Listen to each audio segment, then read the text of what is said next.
now listening to the Paul McGUIRE Report. This is Paul McGUIRE. On today's program, I want to do a deep dive on this tragedy involving Charlie Kirk, what we called on yesterday's program the political assassination of Charlie Kirk. Why? Who's behind it? And other things that I don't think you will hear. In fact, I'm pretty confident that you will not hear on other social media programs and other platforms, because when you dive really deep, the inevitable fact is you end up diving deeper than most people are willing to go. And I want to go where the truth is, and the truth is not floating on the surface. You're listening to the Paul McGUIRE Report. Okay, let's begin with the initial video footage of what really is an assassination or a killing or the shooting of Charlie Kirk. I don't even like saying those words, because just speaking those words, I sense the potential of sensationalism, of exploitation, and I think that, as you probably agree with me, that is very dishonoring to somebody. In this case, it's Charlie Kirk and his wife and children. It's dishonoring to all of them to enter into the venue of sensationalism or exploitation over his tragic death. And I think we all agree on that. However, given that fact, it still remains our responsibility and duty to press on and discover the truth. And in the process of discovering the truth, it is our duty furthermore. In other words, our obligation before God, our duty before God. And every single one of you, including me, we all have an individual and collective obligation before God, a duty before God, and a moral and spiritual obligation before God. To do what? To learn the truth, whether it's painful or not. That requires application, study, thinking, and research. To learn the truth, and then to function. Very important that we grasp this. We are called to function as God's agents in an American society which has been hemorrhaging spiritually for many decades. We are called to be agents of God's truth. That means we're not simply to emotionally react to the provocative video footage and statements being made by people and things we've seen. If all we're doing is allowing ourselves to be emotionally impacted, and then we carry the electrical charge or frequency, if you will, of that emotionally charged impact, and then we begin to transfer it to others, depending upon what we're transferring, we are infusing our nation, our families, our children, our schools, our institutions. We are infusing them with either one of two things, either the healing frequency of the love of God, and that is contingent upon whether or not we actually gain knowledge and facts regarding a situation, versus hearsays. We either transmit the healing flow of God's redemptive grace into our culture, our families, our neighborhoods, and schools, or we perpetuate, I believe, what could be called a man-made or a man-generated hysteria. We all know by this time, especially if you've been listening to the Paul McGUIRE Report for any length of time at all, that I've been covering the subject of scientific mind control, which includes all kinds of technological and scientific abilities to manipulate human behavior, to create human behavior, and to manipulate and control the narrative. And the narrative can serve as a tool of propaganda, especially if it's based on falsehoods, that functions as an agent of manipulating the people. Why would you want to manipulate the people? Because when you capture people's emotional state of mind, they become easy prey to manipulate. When an individual becomes an easy prey to manipulate, the next thing that comes up is that individual and people just like him, they become easily controlled. People who are easily controlled are, in a sense, dominated. They become subservient to the controlling mechanism. And people who are easy to control are easy to manipulate. And how does this work? Well, there are people all over the world and in the United States during the last 70 years or so, and it's really taken off in the last, 40 years or so. People are easily manipulated, and they can be intentionally manipulated by cadres of scientists, neuroscientists, who may have titles like neuropsychiatrists, psyops people, psychological warfare or psychological operations people or experts, psychologists, scientific mind control scientists, and an endless galaxy of mind control scientific and technological applications. We can't merely passively accept stuff like that that's created for our consumption without first thinking. Because thinking, not simply reacting emotionally, if all you do is see images, which may be true, depending upon the editing, depending upon the choice of close-ups, where to have a close-up or where not to have a close-up, significantly alters whatever's being communicated. So if all we do is, without asking any questions, we simply, like a sponge, absorb the impact of imagery, video, and audio that is highly charged, and all we do is then pass along that negative charge to other people, whether we realize it or not, we are contributing to the tearing down, contributing to the destruction of American society, and playing right into the hands of any hidden actors that may be acting underneath the surface. So what we have is what we see and observe with our senses on the surface, but when we take a deep dive, we go underneath the surface to examine and explore. All the truths are there if we will diligently seek them out. So the bottom line in the beginning is our primary responsibility is to not simply become echo chambers for the high level of emotions that we've seen. And by high level of emotions, we've all seen by now the extremely upsetting, horrific video of Charlie Kirk being murdered, shot, and killed. And it's an agonizing thing to watch because usually simultaneously, and I don't fault anybody for doing this, but usually simultaneously there is video footage or video pictures of Charlie Kirk's wife and children. So that whole thing becomes heartbreaking. Not only is a good man taken out, but his wife and children are going to be forever impacted. That's a tragedy. But what multiplies the tragedy, and this is where we really, really need to be alive, awake, using our powers of discernment that have been given to us by God through the Holy Spirit. This is where we really need to be discerning, and to not only be discerning on the spiritual level, but to connect that spiritual level discernment with what I refer to or call as enhanced perception. In other words, we learn through self-training. We learn through self-training how to substantially upgrade our human psychological perception abilities. So what we perceive in terms of the video, the audio, the body movements, the people around him, the man dressed in black or whatever, very dark colors, who was mysteriously seen on a rooftop way up above where Charlie Kirk was. There was a figure caught on video of a man. Was this man the real assassin? Was the alleged assassin simply a decoy? These are all questions that spill through your mind. If it was done by this man in dark clothing lying on the roof, he would have had to have been a professional sniper, because the shot that he took with the rifle he used, the distance between the so-called sniper and Charlie Kirk was a considerable distance. It doesn't mean the shot could not have been made by a professional, because the shot could have been made by a professional. But statistically, no pun intended, it was a long shot. Yes, it was doable, but it was a very difficult shot to make. And in this scenario, it seems that the agenda was to take Charlie Kirk out quickly.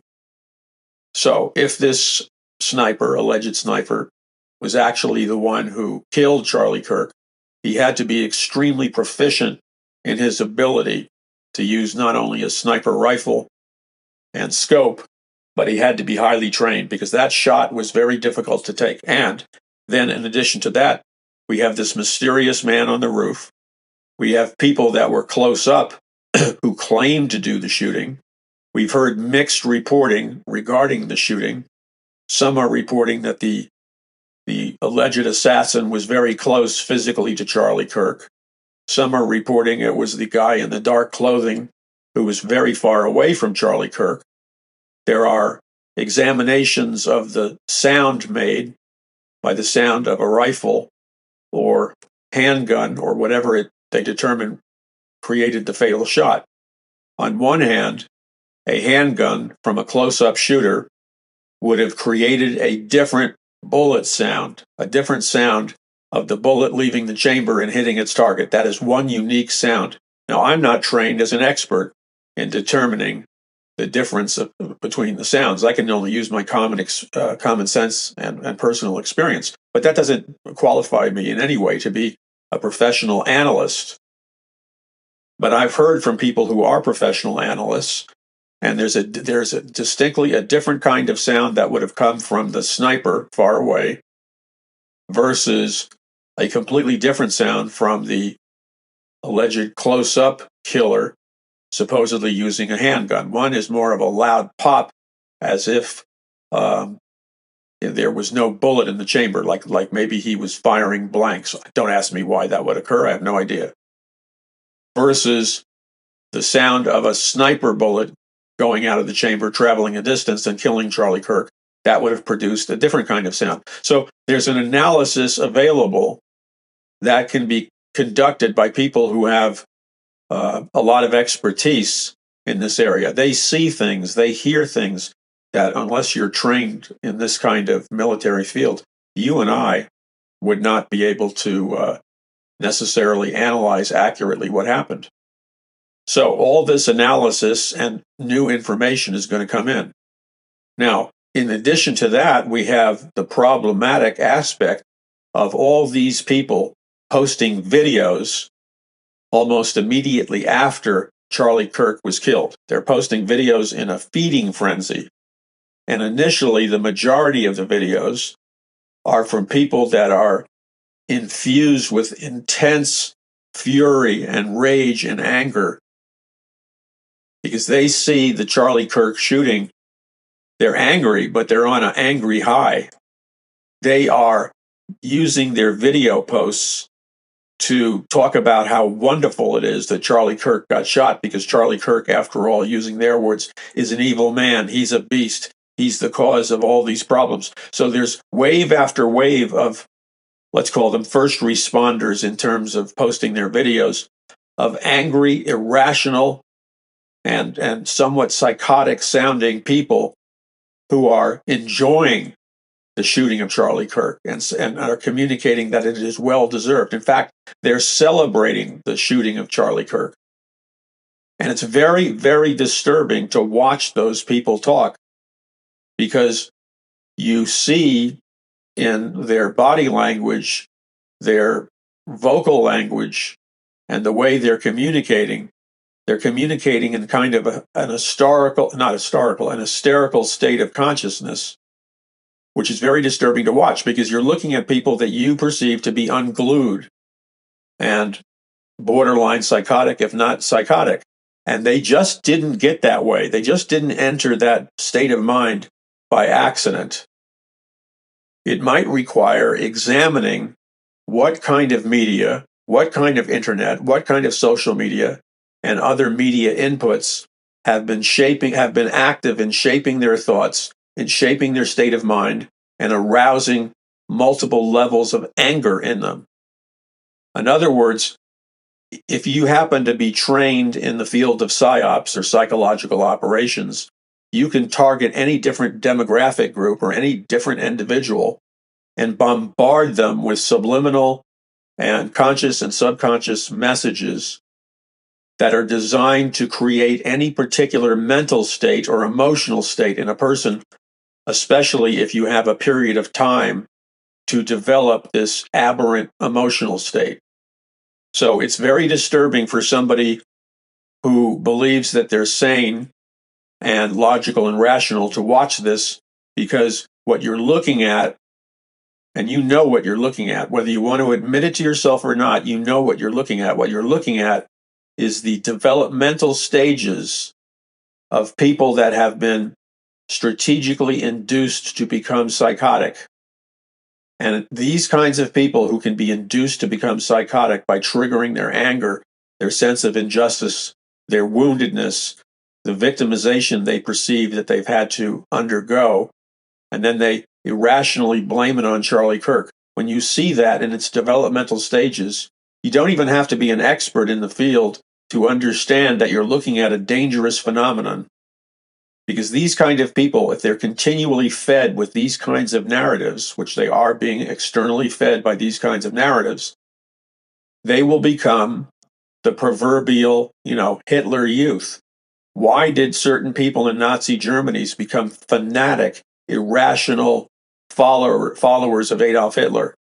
Followers up into the point that they not only became his military, they became his Gestapo, and they became the military enforcers and facilitators of the horrible tragedies that occurred during the Holocaust, where over 35 million Jews and Christians and others were either killed in the concentration camps through poisonous gas or burned alive in the ovens. But it happened because you had people in military uniforms, organized and trained, and most of all, they were trained emotionally and trained psychologically to become completely desensitized. When somebody is trained to become desensitized, as many, many people in growing numbers in our society are, they're literally trained to be desensitized, which means their emotions are desensitized. They no longer feel what they should appropriately feel. Their emotions and their thoughts have become desensitized. That means when they look at a fellow human being, they're no longer looking at a fellow human being as a fellow human being. And that means they don't extend to their fellow human beings the normal compassion, love, sympathy, things that God put in the human being, like sympathy, compassion, empathy, caring, love. People who are operating in their normal God-given states of consciousness and states of emotion just don't go with the flow of some psychotic, super angry, desensitized state which produces murder, killing, violence, but it produces murder, killing, violence in the most unfeeling manner, in the most uncaring manner, in the most detached manner possible.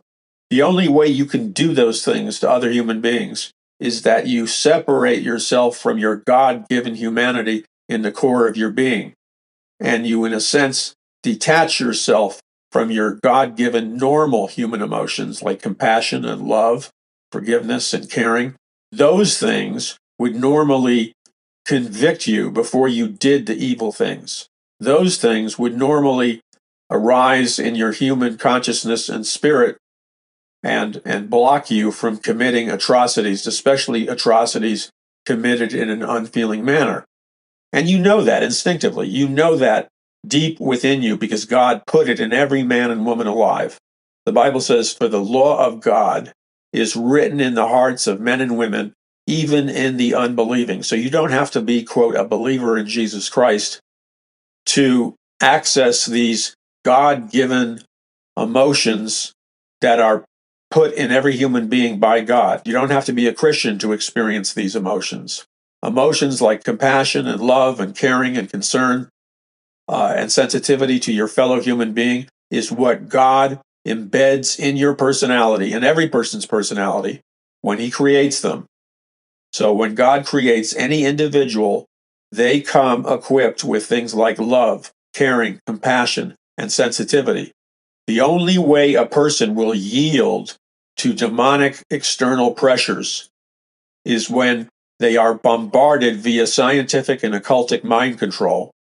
They are programmed to become desensitized, and now they're no longer functioning as human beings created in the image of God. When you program out of them with things like MK Ultra and other forms of mind control, when you program out of them the normal compassion and love and caring and sensitivity that a human being created in the image of God would normally have, then you create a, like Frankenstein, subpersonality, which is capable of murder, torture, and all kinds of atrocities because their inner conscience has been deadened and killed by a system of images, a system of thoughts, anything that would constitute a mind-controlling system has the capacity to drown out of any human being God-given love, God-given sensitivity. Because it's only when you've severed a given human being, it's only when you've severed them from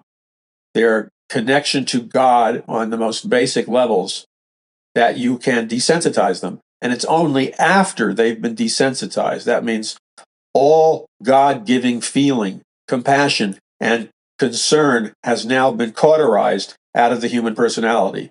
Now, in case some of you don't know what the term cauterized means, I will explain it to you. Cauterized is when you have a wound, bleeding, something that's infected on your body, something that's causing pain in your body. I'm not a medical doctor, but I know what cauterization is. And then in order to stop the pain, in order to stop the infection or stop the bleeding or whatever it is you want to deal with, you cauterize that area of the human body. That means you take an extremely red-hot object, a medical tool, a specific chemical can be applied to a wounded area, an infected area, or a pain-generating area. But when you cauterize it, you're burning the infection away. You're shutting down the open nerves by burning them. And when you burn them, it's very painful, but it creates a sealant over the infection. It creates a sealant over the nerves generating pain in the human body. So when you cauterize a part of a human being's body, you in a sense kill it and make it dead in terms of its nerves. You kill the germs, you kill the pain, and you kill the nerves that are generating signals of pain from the human body into the mind through a process called cauterization. Again, a super hot object, a chemical composition, or other things that will burn that area of the flesh and cauterize it, make it dead to pain. Now, you can cauterize in the same barbaric way, you can cauterize an aspect of a person's inner personality. So let's just take the God-given emotions of feeling. I'm talking about having a positive feeling towards another human being, a caring feeling, a compassionate feeling, a loving feeling, a God-given sensitivity to the sufferings of other people. A person will not normally inflict murder, pain, torture on another human being unless somebody has covertly come along and cauterized their human personality. So when you cauterize or burn away or seal away love and compassion and caring and sensitivity, when you've burned that out of a given person in a systematic process known as scientific mind control, once they've been cauterized, they have become dead, if you will. They're dead to sensitivity, dead to caring, dead to loving, dead to having compassion on another human being, which is their normal God-given state. The methodology in which you move them from the normal God-given state into the abnormal, cauterized human personality is done through a process that has been known in ancient history, and in more recent times, it was hyper-developed by the Nazi mind control scientists. They didn't particularly call it cauterization, but that's in fact what they were doing. So they used a technique of cauterization known popularly today as MK Ultra mind control. Now, when I first began to educate people about this, especially Christians, the reaction to my well-documented and well-researched message, which was attempting to educate them about the realities of MK Ultra mind control, because I wanted to see them survive. I wanted to see them not conquered by demonic forces, and that's still my mission and my goal. And so I talked about in my books, especially like A Prophecy of the Future of America, and later on, more recently, books that I wrote with Troy Anderson, like The Babylon Code, where we exposed even further the high-level Nazi mind control scientists in the MK Ultra programs. They consisted of what was called the MK Ultra formula: pain, drugs, and hypnosis. When you put an individual through a scientific mind control system, MK Ultra, known as pain, drugs, and hypnosis, you utilize the following formula. First of all, you used incredible pain, psychological pain and physical pain, including torture. When you read What Happens to People in the Horror of Satanic Ritual Abuse, SRA, when you read or hear what happens to people who have gone through MK Ultra, often you hear accounts of the most horrible, sadistic, satanic torture, physical abuse, rape, torture, beyond the scope of the human imagination. It is so horrible, our minds don't know what to do with it. And that's the intention of it, by the way. So first you have the element of pain. Then you have the element of amplifying all those dark, emotional, torturous, painful states. You can amplify them by giving people powerful drugs, specifically psychedelic drugs like LSD and other psychedelics that can amplify the psychological, emotional, and physical torture and damage that's occurring. That's why you have the proverbial expression after you take LSD that you're blowing people's minds, which in effect is true. LSD, they lied about LSD. Dr. Timothy Leary, who I met, and many people who I met and had various interactions with, tragically, because I was naive and foolish and gullible, promoted the use of LSD as a method of expanding your mind and making you more intelligent. Total lies. Total lies. LSD was a prime drug used in MK Ultra programming. Then after pain, drugs, there comes hypnosis. When you shatter a person's personality through drugs like LSD, when you shatter a person's personality, which you can do, by the way, with specific electromagnetic frequencies externally, when you shatter a person's mind through off-the-charts physical pain and torture and off-the-charts of psychological, spiritual torture, you shatter their normal consciousness and mind. The formula, again, pain, drugs, and hypnosis. So when you shatter a person's mind through the drugs, through the techniques of MK Ultra, then you have prepared them for the final step, which is you can then program them in their subconscious mind. And the reason you're programming the subconscious mind and not the conscious mind is because it's far easier to control and program the subconscious mind. When you shatter the human personality through drugs, pain, and hypnosis, it's possible then in MK Ultra to split the human personality into multiple and different subhuman personalities known as alters. Notice that the word alter has a dual meaning. Alter refers to, first, an alternative personality, as in a sub or secondary personality, beyond their original personality. So alters are involved in MK Ultra. First meaning you're creating a new secondary personality or alternative personality, like an assassin, like a sex slave spy, like a Manchurian candidate, or any number of alternate personalities. But the other part of the dual meaning of an alternate personality refers to the occultic nature and the occultic history of MK Ultra programming. So alter, again, has a dual meaning. Alter in the sense of a secondary sub-personality, and then alter as in the sense of an occultic altar, A-L-T-E-R, a worship spiritual altar, an altar upon which you summon and commune with demonic entities, demons, fallen angels, etc., in an occultic worship ceremony or a satanic ritual abuse. You create an altar. Many of these occult altars involve a blood sacrifice or a satanic sacrifice that is done on the altar, where there's the spilling of blood in the worship of demonic gods or satanic gods, like Kamash, the owl at Bohemian Grove, or Baal worship, done all over ancient Canaan with the Canaanites. And finally, Ashtaroth, the female goddess of Baal worship, which also includes sexual immorality as part of the worship practice on the altars. So the dual meaning for altar covers two specific categories. One is an alternative personality. The second is an occultic ritual or an occultic worship ceremony involving the summoning of supernatural demonic powers from another dimension, and they are released by conducting on an altar, a spiritual altar, ritual sacrifice or other abominations.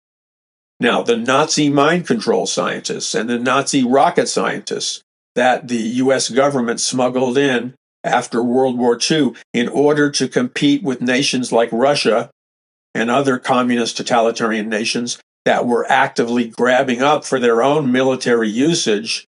These nations like Russia were grabbing up Nazi rocket scientists, Nazi mind control scientists, and Nazi bacteriological warfare scientists. These dark Nazi scientists were brought or smuggled into the United States secretly under Operation Paperclip after World War II. And there was over 1,600 Nazi scientists that were smuggled into the U.S. and given the highest level positions at major think tanks and high level positions at major research groups like the Stanford Research Group or the MIT, Massachusetts Institute of Technology research groups, which did scientific studies of mind control, scientific studies in different other institutions for biowarfare and the like. So that's how it came into the United States. And so they've been working on this, not just America, but every nation. It's a competitive militarization of certain techniques and principles. Now, if you have been programmed to believe that all of this is just total fiction, if you have been programmed to deny the reality and the existence of these techniques, like MKUltra programming, if you have been taught or indoctrinated to reject them, disregard them, or mock them, because in your ill-fated opinion, you think they're just conspiracy theories, and as such, because you've been programmed to believe something's a conspiracy theory, you are then thus programmed to reject it instantaneously. Now, I told the Lord, I felt a call, a supernatural call of God in my life that I didn't understand, that was largely abstract since childhood. When I first read the book Brave New World by Aldous Huxley, who was one of the fathers, by the way, of MKUltra programming secretly, even though he was not publicly a Nazi, he was part of the British scientific elite that was heavily occultic. And Huxley promoted the use of psychedelic drugs like mescaline, which produce and alter states of consciousness. Then he promoted aggressively LSD because it was more powerful. And the Nazi mind control scientists used LSD because it was far more powerful. The bottom line is simply this. When you are examining and you want the truth regarding an assassination, and I say an assassination because the killing of Charlie Kirk was essentially a political assassination. You have to be able to scrutinize, examine, and research based on the realities of things like individuals can be. It's not a conspiracy theory. That is such old information, it's pathetic. Certain individuals in societies all across the world have been programmed through covert MKUltra programming to function as Manchurian candidates, or assassins, or even sex slave spies. And that was Marilyn Monroe's role regarding Kennedy, to be a sex slave spy. So, I don't have a conclusion. I'm just saying that you cannot research or come up with the truth regarding any specific situation until you've processed all your data with all the relevant scientific historical documentation that's available. So that not only includes the dynamics of what exactly happened to Charlie Kirk, it also includes the larger dynamics of what is happening to society and the potential that is society being manipulated by global, large-scale, MKUltra style programming on a mass level. And by that I mean, when you see all these people, like lemmings to the sea, flocking to post their YouTubes and their videos and giving you an instantaneous download of their emotions and their analysis of what happened, if you're not careful, you're going to get caught up in this sea change of consciousness.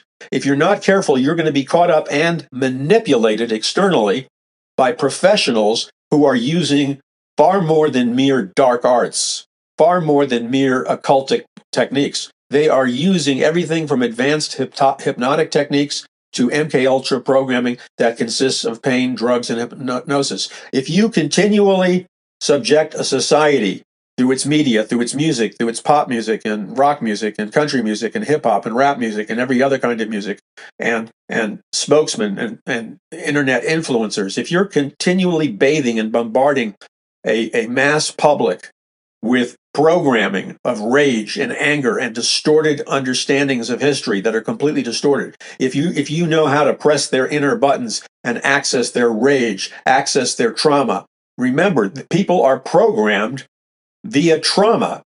It's called trauma programming.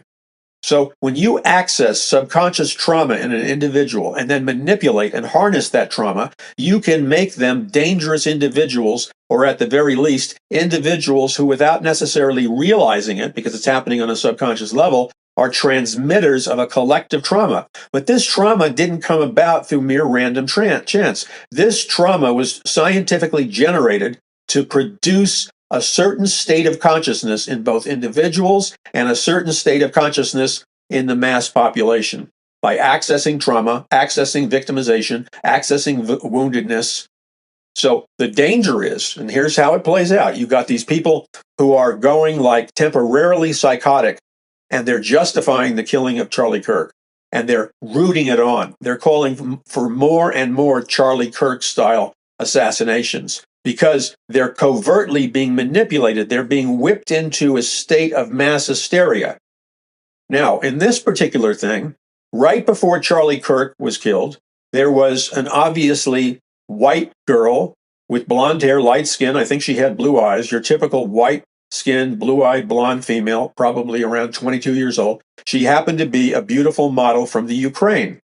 She's on a train in North Carolina, and there's a videotape of allegedly what happened. She is stabbed, apparently in the carotid artery area of her neck. She's stabbed with a knife by a African-American, black-skinned individual, dark-skinned individual, and she also happens to be surrounded by African-American individuals riding the train. And very conspicuously, she's stabbed to death, but nobody helps her. First, notice, this is where analysis comes in. Notice that the perpetrator is African American. Notice that it's a violent stabbing of a white girl. Notice that everyone sitting around the white girl is African American. The takeaway is, if people just absorb that imagery without digesting it, without processing it, they go into an automatic rage reaction that was intended from the beginning. What you have is a subliminal implant of the narrative that all black people are not to be trusted, and that there's a conspiracy against conservative white people by black people who want payback. And the black people are going to rise up and slaughter all of the white people. You say, well, I don't know about that. Well, you better know about that, because if you don't know about it, you're going to be manipulated. As I wrote in my books, like A Prophecy of the Future of America, I detailed all of this, going way back to the Charlie Manson killings and slaughter of her house. Charlie Manson was a cult leader up in the Hollywood Hills. He carved a swastika, a Nazi swastika, in his forehead. All his young cult followers, who were white, also had a Nazi swastika carved in their foreheads. They slaughtered Sharon Tate, a famous actress at the time, in her home. There was blood everywhere. But Charlie Manson, a psychotic, probably demon-possessed cult leader, was constantly ranting and raving about a coming race war in America. So he would hide out in the caves of Southern California. He would hide out trying to prep his followers for the coming race war. He also believed in the psychotic belief that the Beatles' hit song Helter Skelter was a secret message alerting Charlie and the world to coming race wars between black people and white people. So he believed that the lyrics of Helter Skelter were instructions on how to carry out and how to be prepared for the coming race war. So this comes straight, I'm not saying it is because I don't know definitively, but it comes straight out of an MK Ultra style playbook. First of all, Charlie Manson and his followers were constantly drugged on LSD. They were in pain, essentially psychologically, from their orphaned, emotionally typed childhoods. They were hypnotically being programmed by Manson, who knew how to hypnotically program his followers. So you have MK Ultra, pain, drugs, and hypnosis. Then they go out and, in a bloodbath, slaughter a famous Hollywood movie star. And the helter-skelter race war message is carried everywhere. And it keeps resurging every number of years. Now you have the destabilization of our society, the fragmentation of our society. There's a whole lot of anger, hurt, woundedness, deep sense of injustice in the hearts of white people to the boiling over stage, in the hearts of African American people, in the hearts of Hispanic people, and numerous people groups have been programmed MK Ultra style to store up these highly charged emotions, which, if not processed logically, rationally, and properly spiritually, will lead the person into an unthinking state of consciousness where they will follow largely subconscious orders that they're not aware of on the conscious level, but they've been programmed to be triggered by external events. But now you have white people being programmed also. So it's not an accident, in my opinion, that the white, female, blonde-haired, blue-eyed model is conspicuously killed by a African-American man on a subway. And it's videotaped and it goes viral. And then there's African-American people sitting all around the white model, and nobody lifts a finger to help her. So this is provoking. This is pressing buttons in white people who have also been programmed. And the images of the injustice regarding the white girl being stabbed is pressing subconscious triggers in lots of white people. So you have a kind of helter-skelter, Alice in Wonderland mix of feelings and emotions, all being agitated and driven by skilled psyops operators.